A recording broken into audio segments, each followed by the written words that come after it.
Would you consider yourself to be a natural reader or a natural memorizer when it comes to learning and playing music for the piano? Is it a bad thing if you never memorize your music? Is it such a great thing if you memorize everything that you play? In this video, I'd like to talk to you about reading versus memorization, and I'd like to share with you some experience that is based off of my own practice and my own playing, but also watching my students, because some of my students tend to be natural memorizers and some of my students tend to be natural readers.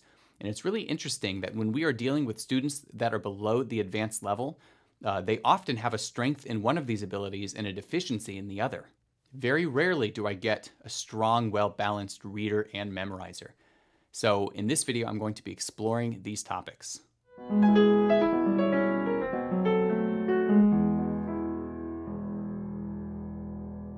Hey guys, my name is Joseph with flexlessons.com, and I am here to help you become a better pianist.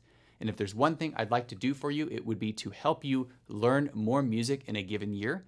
But I would also like to help you push your abilities and become the best pianist that you can be. And when we are dealing with your maximum ability as a pianist, we are often talking about your ability to play memorized material. And when we are talking about your ability to learn new music, well, obviously we are talking about your ability to sight read. The reality is that you need both skills. The sight reading controls the doorway of information. So if you are a poor sight reader and a good memorizer, you're still not going to have a big output in terms of material. However, if you're a really good sight reader and you're a poor memorizer, you will have a big output, but you may have trouble in certain situations. For instance, if you are playing in concert, especially if you're playing fast music, the faster music tends to require memorized material. Like, think of a Chopin etude or something. Who do you see performing a Chopin etude who is using a score? It's just not even practical. It's not that the pianist isn't allowed to use the score. If it would help them, perhaps they would like to use the score, but in reality, it's just not going to help them. It's actually going to burden them. They need to be free to be expressive. They need to rise above the notes and rhythms, which is what they're getting from looking at a page. And so in this situation, we're dealing with memorized material and the ability to memorize. So what I've noticed is that as a student's reading ability becomes more proficient, they can get material in less repetition. And this results in the student or the particular pianist having to go out of their way to memorize and secure material. Now, I think that's a good problem to have.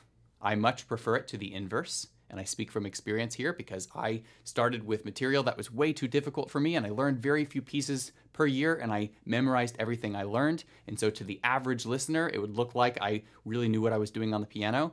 But then when I was asked to do something functional like accompany somebody, that was a giant chore for me because it meant that I had to learn music really quickly, and I just couldn't do it. So I would much prefer to be a strong reader and have to work to make the associations necessary for my brain to memorize material.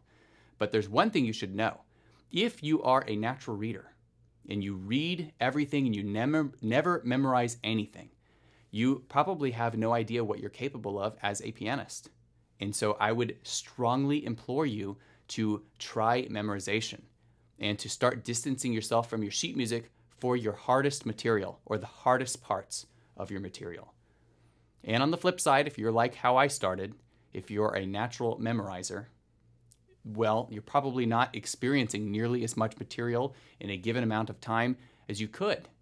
You don't need to memorize everything that you play. In fact, some things, like really easy things, for example, if you don't need to actually memorize it, then don't bother, because it takes like 10 times as much time to memorize as it does to just read something, assuming that your reading ability is in shape. So one thing I would like to mention is that you do need the ability to sight read, and to get the ability to sight read, you need to experience quite a lot of music that is below your level. I mean like hundreds and hundreds of things. You should be reading all the time, and it shouldn't be stuff that is really challenging. It should be several levels below what you can play, and I would highly suggest that you count out loud while you sight read, because there is a very, very strong correlation between your ability to sight read and your ability to count out loud. But that's a topic for another video, so just kind of tuck that away. I would also encourage you, especially if you are a natural reader, I would encourage you to distance yourself from your score And sometimes it's as simple as closing your book, because if you're always looking at the sheet music, your brain is going to operate as if it always has access to the sheet music, right? It's got a visual stimulus. And so everything you learn is tied to the visual stimulus, okay? Well, you've got to break the visual stimulus if you are to be free from the visual stimulus at some point. And so I might suggest starting with the most difficult parts of your pieces. Memorize those things first. You might find that you're reading material and there might be a passage or a couple of passages throughout a piece that are significantly more difficult than the surrounding music, okay? Well, you should memorize that, okay? Get into the music, figure out what the chords are, figure out what the intervals are. If you have to memorize note names, if you have to memorize shapes on the piano, if you have to memorize dynamics, memorize things about the music itself, because in this situation, you're going to be creating an association between a particular instruction, like play this piano, or play a fifth here, or play a D7 here, or whatever, right? You're memorizing that, and you're fusing that with the way it sounds and the way it feels, right? You're linking these together. And if you close the book and you attempt this, you're making those connections.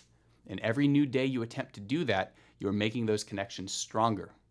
And this is the way that you will realize your potential as a pianist, especially when it comes to faster music. If you always read your music, you're just not going to be able to play as fast as if you would memorize.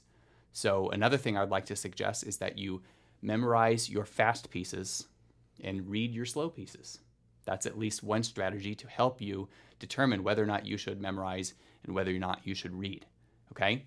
So there are certain situations where you need to memorize, like concert performances, playing fast music.